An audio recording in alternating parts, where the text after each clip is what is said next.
नमस्कार, श्री स्वामी समर्थ. दुपारचं जेवण झालेलं आहे आणि आता मी तिळगुळ करायला घेतलेले आहे, तिळगुळाचे लाडू. तर मी इथे अर्धा किलो गावरान तीळ घेतलेले आहेत, अनपॉलिश तीळ. तर ते आधी मी छान भाजून घेते. हे बघा, तीळ मी आता छान असे खरपूस भाजून घेणार आहे. हे बघा, तीळ छान भाजून झालेत आणि खरपूस छान भाजून घेतले आणि याचा सुगंधसुद्धा फार छान येतोय. तर आता मी हे काढून घेते आणि शेंगदाणे भाजून घेते. हे बघा, इथे पाव किलो शेंगदाणे मी छान भाजून घेतले, त्यानंतर सालं काढून घेतलेत आणि आता मी हे ह्या वरवंट्याने छान असे जरा बारीक करून घेणार आहे. मिक्सरला लावत नाही आहे, कारण मला असे पावडर नको आहे, थोडे थोडे तुकडे हवेत, म्हणून ह्या वरवंट्यानेच मी हे करून घेते.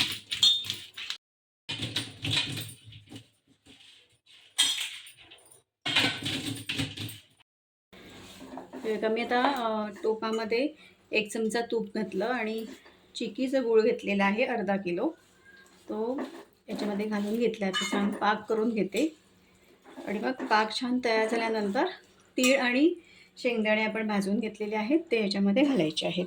आणि हे बघा, शेंगदाण्याचं पण छान असे मी कूट नाही केलेलं आहे, छान असे बारीक केलेले आहेत, पण छोटे छोटे तुकडे ठेवलेले आहेत.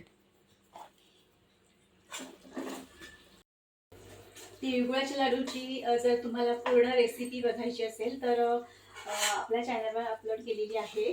त्याची लिंक मी डिस्क्रिप्शन बॉक्समध्ये देते, तर तुम्ही ती तुम्हाला हवं असेल तर बघू शकता. छान गरम गरम असतानाच मी हे लाडू छान वळून घेते.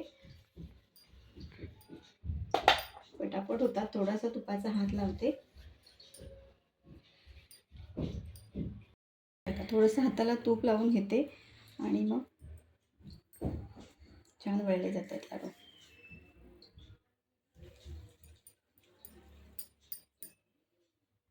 तर तिळगुळाचे लाडू सगळे माझे छान वळून झालेले आहेत आणि अजून मला अर्धा किलोचे म्हणजे एवढेच लाडू अजून बनवायचे आहेत.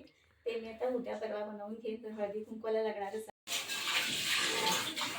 हे बघा, आता तिळगुळाचे लाडू केले, ती भांडी थोडी पडली होती ती घासून घेतली आणि आता मी चहा ठेवणार आहे.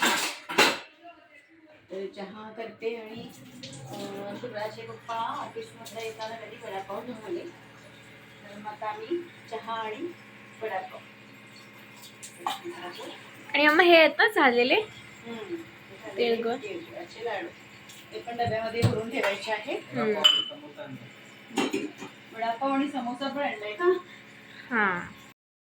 चहा पावडर पण संपली, जगात बघते तर चहा पावडरच नाही. आता गरम गरम वडापाव आणले, ते खायचे होते, तर घाई असते ना तेव्हाच नेमकं सगळं संपलेलं असतं डब्यातले. कधी बघा मसाला संपलेला असतो, कधी हळद संपलेली असते, आपण वापरायला काढतो ना त्यामध्ये. तसं आज माझा चहा पावडर संपली.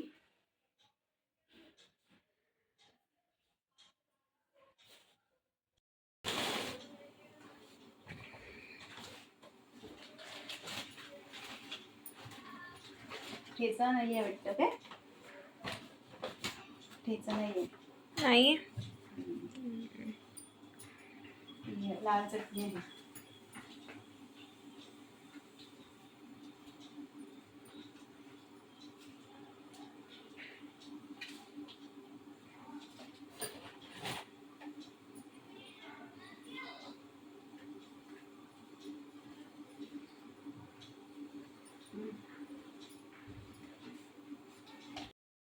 चला, तर आम्ही आता समोसा आणि वडापाव खाऊन घेतो आणि चहा.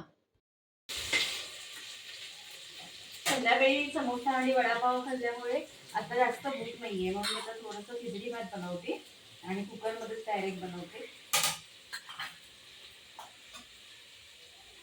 भाताला मी खिचडी भाताला फोडणी दिलेली आहे आणि आता ह्याच्यामध्ये तूप घालते. छान, आता 2 चमचे चांगले तूप घालते ह्याच्यामध्ये